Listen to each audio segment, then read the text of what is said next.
let's talk about optimizing currency.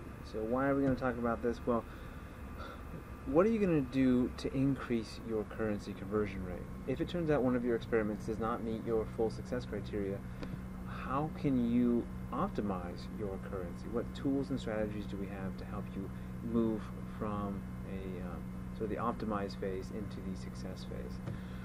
We're also going to make sure that you know how to run valid A/B tests so that you don't make any mistakes here and you can trust your data. And then finally, this is going to prepare you for price testing to give you good fundamentals so that you are ready to do price testing once you are ready to test that level of currency.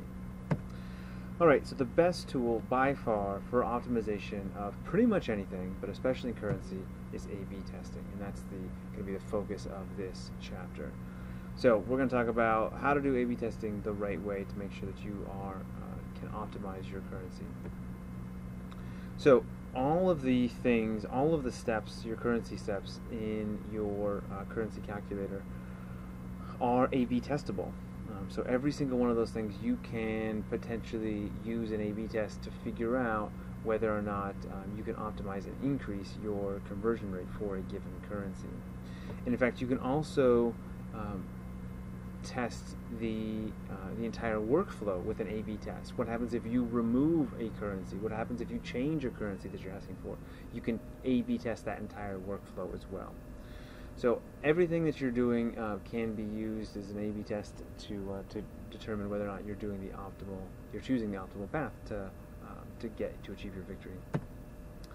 All right, so I wanted to give you an example of what this looks like and one that you may be familiar with. So if you've been to my blog, you will see that up at the very top there's a header that says something like how to find your product market fit, and then a link to basically the focus framework. There is there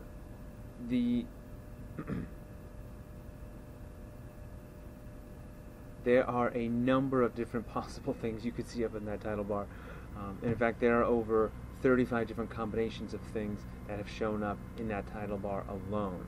So this is not just an A/B test. This has been an A, B, C through Z plus 9 more different combinations of tests that have gone up in that bar. So just to give you an example of things, sort of the results, one of them said find your focus and then had a link to the bar, and that generated a conversion rate or a click-through rate of 1%. At one point I had one that said how to run experiments that generated 1.3% click-through, and by far the best one has been how to find your product market fit at a 2.3% click-through rate. So, so that's what it looks like to go and optimize a particular currency. In this case, the currency I was looking for were clicks. This is a form of offer test actually, but the currency I'm looking for is a click, and the highest one was by far the how to find your product market fit. But this doesn't just apply for any sort of a straight-up currency, an optimization on your currency. You can also use A/B testing even for determining your offer that you're putting together. So A/B testing can be helpful. Here's that same bar that we saw, the how to find your product market fit. I also had one running that was asking, do people want a video course? And that one converted pretty well. It converted at 2%, not as well as the how to find product market fit. But the video course did convert pretty well, so that might be something that I consider building down the road. I also had 30-minute mentoring sessions, which converted horribly, converted less than 0.5%. So these kind of A/B testing can be used in basically anywhere you're trying to optimize, anywhere you're trying to take some number and improve it by some increment. One of the things that I should add to the previous slide here, just to denote that the ratio between these here, this is more than 100% increase this is a 130% increase between find your focus and how to find your product market fit. So while it's still just a total of 1% increase over the two, it's comparatively it's driving far more clicks than the other. So you can get some pretty interesting and significant results with minor changes through A/B testing. Okay. Now it's safe to say that without A/B testing, you wouldn't be reading the focus framework and you wouldn't be leveraging this, because that is what I use to determine not only is what should be built, but also is it worth building, and some of the features and things that should be inside it. So the shape of focus framework has been determined largely by A/B testing, so it's a super powerful tool. Alright, so I'm going to give you 5 different principles for A/B testing. The first one is statistical significance matters. So statistical significance is a measure of how likely the results you're seeing are a result of random chance. So in this case, the results we're talking about are the difference between your A variation and your B variation. If one is generating a click-through rate of 2.3% and another is generating a click-through rate of 0.9%, what is the likelihood that that is just a statistical outlier, that is statistical noise? And statistical significance is a measure of how likely that is. So most of the time well, we'll talk about this in a little bit, but it has it's important now because we are looking for what we're calling quantitative data. So quantitative data is something that gives us a high level of confidence based on a large sample size that our hypothesis is either true or false. Now this contrasts with what we did earlier. In finding early adopters, we did not care about sample size. We did not care about statistical significance. And that's because we were looking for what should say quantitative data. It's not quantitative data. So what we were looking for there was qualitative data. What we were looking for in our finding early adopters is qualitative data.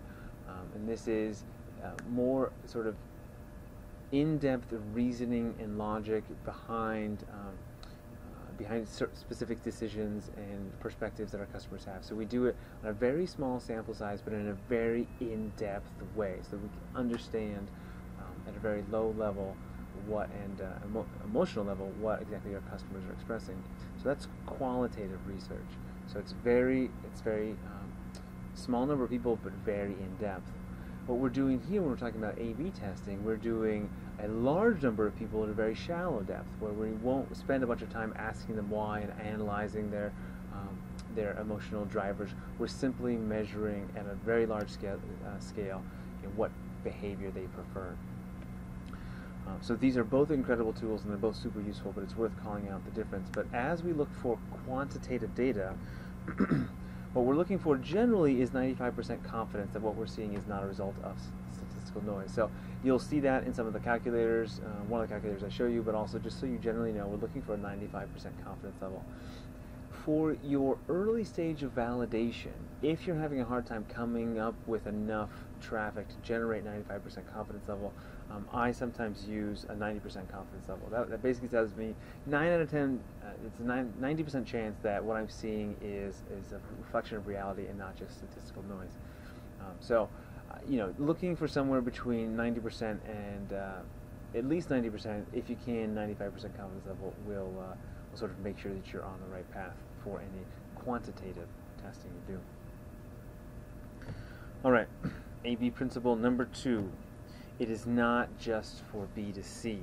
So a lot of people think that A/B testing is great if I've got a landing page up and I'm trying to test whether the button should be red or green, but they ignore how powerful it can be in so many different circumstances. So in enterprise sales, or when you don't have a landing page, you can do things like A/B test your email. So you can test your subject lines. Which ones get the most reads? Which ones get the most responses? You can A/B test your cold call scripts. Which ones get the most follow-on conversations?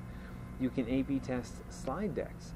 If you have a slide deck that you are presenting at a webinar, how many different people are converting from one slide deck to another slide deck?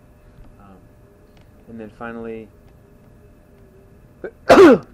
excuse me, conferences. Maybe you do an A/B test of one sales pitch one day and another sales pitch another day.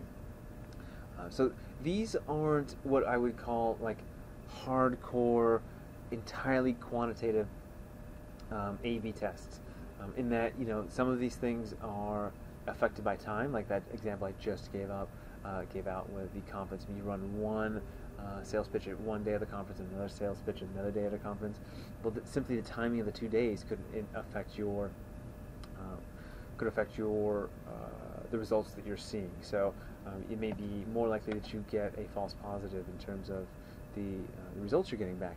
However, it's still worth using these tools in enterprise sales scenarios because you can combine quantitative data with qualitative data.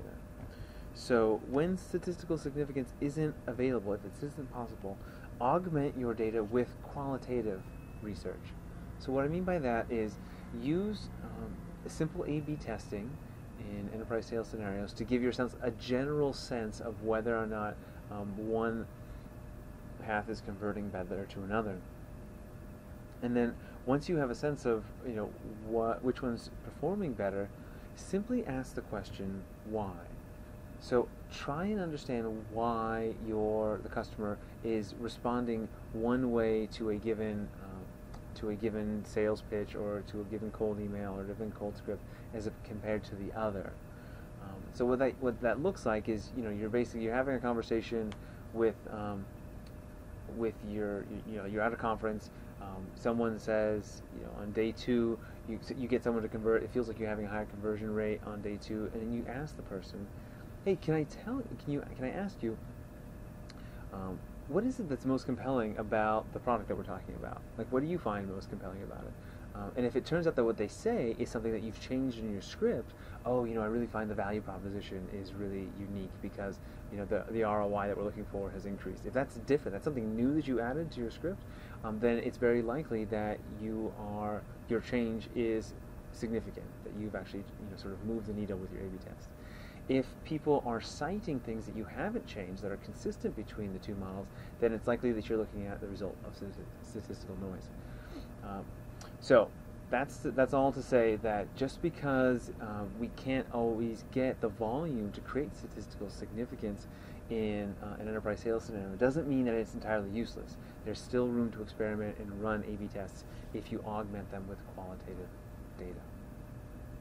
Okay. A/B testing principle number 3: avoid multivariate testing. So there's, if you search on the web for A/B testing or split testing, you will find a concept called multivariate testing, and that is where you can run, you can basically test multiple variables at a time.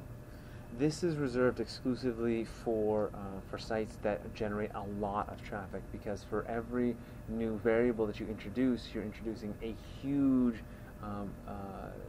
burden on yourself in terms of getting more people to participate in the experiment.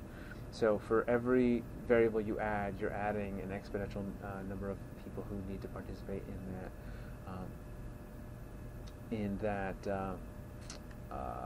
that experiment to determine whether or not it's statistically significant. So for what you're doing right now, it's one variable at a time, and make sure you're only testing one variable at a time. So if you're going to change your offer, then that's the only thing you change on the page. You change if you're going to change a button text, then that's all that you're going to test all you're going to change until that test has run its course. All right, principle number 4: no touching. So you're going to be tempted, very early on. You're going to say, "Oh my gosh, it's so clear that one one variation is performing better than the other." Until you reach your statistical significance benchmarks, no touching the experiment, because right now, until you reach statistical significance, you might as well be looking at random noise. So no touching. Let all of your tests run their course, and we'll talk about how long the course is in a little bit. Principle number 5, the last principle, is run these in parallel, not serial. So what I mean by that is you are better off trying to have 2 different versions running at the same time and eliminating time variabilities than you are saying, okay, this week I'm going to run this version and the next week I'm going to run this version. The reason being that simple variations happen all the time based on all sorts of things that you might not think about. Days of the week are going to have a big impact. You're going to have weeks of the month for specific segments, segments that are, let's say, for elderly people who are getting Social Security on a specific day, or people who are giving government assistance. They will, respond differently based on different times of the month. Different seasons. Summer, oftentimes for many businesses, for tourists, obviously, is a huge month. But for even businesses like those who are targeting entrepreneurs, I personally see a lower number of people interacting with my blog during summer months. So you take those into consideration and try and run these in parallel. So if we were going to take one of the previous examples that I mentioned, it might be better to, instead of saying, you know what, on day one I'm going to run this pitch, and on day two I'm going to run this pitch, maybe what you do is you alternate between customers. One customer comes up and you give them pitch A, the next customer comes up and you give them pitch B, or you do 2 and 2. Something that can sort of eliminate the time variability, so that you are really just testing one variable at a time, your pitch, and not a second variable in terms of time. Alright, so those are the 5 key principles to running a great A/B test. So I wanted to just mention a couple great A/B testing tools out there that you can leverage for any of your currency testing. One is called Instapage. Instapage is a really interesting tool that creates beautiful landing pages, but also incorporates A/B testing capabilities within that for you. Makes it really easy to go and build an A/B tested landing page. Unbounce. Unbounce is something similar. It's just that their templates are not quite as sophisticated, but their A/B testing functionality is extremely sophisticated. So if you find that you can't do something in Instapage, definitely check out Unbounce. HelloBar is the tool I use to test at the very top of my blog.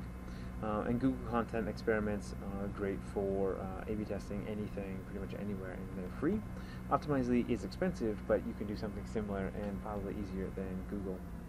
One other thing that I didn't mention here, MailChimp is fantastic. They have A/B testing built into their email platform, so if you want to leverage that for any of your cold emails, you can try that. But pretty much all of the email tools will have A/B testing functionality in them. Okay, so those are the tools that are available. For the exercise, so this is mostly just a background fundamentals and principles chapter, but I wanted to give you an exercise that you can play with, and that is, I want you to go here. I want you to go to this testsignificance.com, and then I want you to also take a look at your currency calculator. In your currency calculator, I want you to take a look at the number of the total conversion rate for your primary customer segment, your channel number 1. And then I want you to go to this website here, and I'm just going to refresh here. And you're going to type in current conversion rate that is half your conversion rate that is outlined here. So instead of 1.22%, I'm going to say 0.61%. So what this is doing is it's helping me understand if I run an experiment and I'm not able to achieve my success metric for a given conversion rate, I am going to put in the my yellow light metric. So so not my green light metric, but basically my red light metric. So the one in between yellow and red. That it says, okay, if I get the worst case scenario but I'm still going to optimize, let's put this number in here. My percentage, in this case, it's half of 1.22%, and then I'm going to put my desired confidence level. I put that at 90, and then you're going to hit calculate, and you will get a table that looks like this. For whatever your numbers are. In my case, I put in 0.61, and here's 90%, and this will actually show you. All right, if your current conversion rate is 0.6.1% and you want to get up to 1.21% with a 90% confidence level, then you are going to have to run 1,354 people per test, or you're going to have to get a total of 2,700 people to run through this test to get that confidence level. So that's going to give you a sense of, if you're going to go straight, purely from a quantitator's perspective, to get 90% confidence level, how many people are going to have to run through your experiment, so that you can determine whether or not you've reached a statistically significant improvement in your conversion rate. So go ahead and play with that, just so you get a sense of what it's going to take in terms of traffic to actually run your experiment. And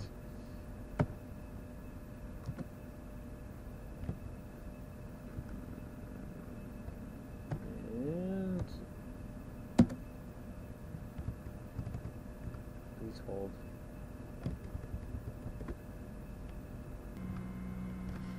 And that's going to do it for this chapter. So what did we talk about? How do you increase your currency conversion? So we talked about how to use A/B testing to increase your conversion rate to determine whether or not you're on the right path to victory, and give yourself the best chance to get to your success metric. We've also given you the fundamentals that you need to run a valid A/B test, and we've prepared you for price testing. So we're going to use some of these principles in price testing in an exercise that comes later on. Next up is Science of Pricing, and this has been Optimizing Your Currency.